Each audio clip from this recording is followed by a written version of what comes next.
Hello అండి. నమస్తే. నేను లలిత. ఈరోజు మామూలుగా మనం ఇళ్లల్లో మటన్ గ్రేవీ కోసం ఎలాంటి మసాలా వాడతామో చూస్తూ మటన్ గ్రేవీ మసాలా చేద్దామండి. దానికోసం మనం ముందుగా స్టవ్ పై ఒక కడాయిని ఉంచుకొని అందులోకి 1 స్పూన్ వరకు పల్లీలను వేసి వేయించుకోవాలండి. వేగిన తర్వాత స్టవ్ కట్టేసి అందులోకి 1 స్పూన్ వరకు కొబ్బరిని కూడా వేసి వేడి చేసి అవి చల్లారిన తర్వాత ఒక జార్‌లోకి తీసుకొని కొన్ని నీళ్లు పోస్తూ మెత్తగా చిక్కటి పేస్ట్ లాగా పట్టుకోవాలండి. ఎక్కువ నీళ్లు పోసుకోవద్దు మరీను.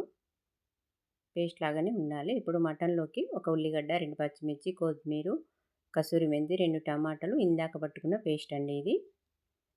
ఎక్కువ మటన్ అయితే ఎక్కువ పేస్ట్ పట్టుకోవాలండి. ఇప్పుడు స్టవ్ పై ఒక కుక్కర్‌ని ఉంచుకొని అందులోకి సరిపడా ఆయిల్‌ని కూడా వేసుకొని అది వేడయ్యాక అందులోకి కొన్ని గరం మసాలాలు వేసుకోవాలండి. ఇవి పేస్ట్‌లో కూడా వేసుకోవచ్చండి. నేను మామూలుగా వేస్తున్న ఆయిల్‌లోకి.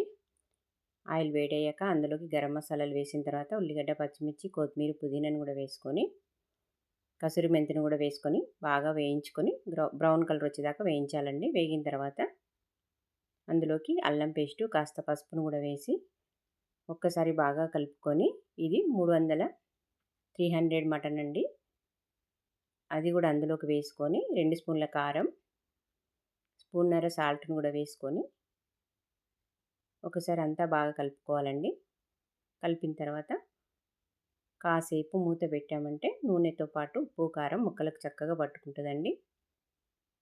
ఇప్పుడు అందులోకి ఇందాక మనం పట్టుకున్నాం కదండి పేస్టు, అది కూడా అందులో వేసి ఒకసారి కలుపుకొని ఆ పేస్ట్ పచ్చిదనం పోయే వరకు కూడా కాసేపు మూత పెట్టుకోవాల్సి వస్తుందండి.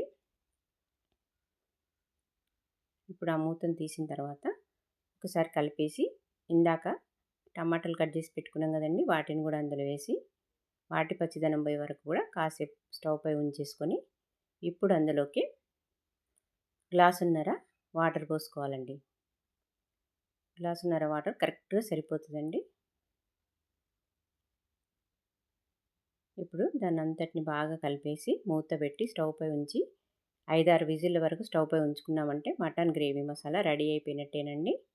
ఇప్పుడు అందులోకి గరం మసాలా కలిపిన ధనియాల పొడి, కొత్తిమీరని కూడా వేసి ఇంకా వేరొక బౌల్లోకి సర్వ్ చేసుకోవడమేనండి.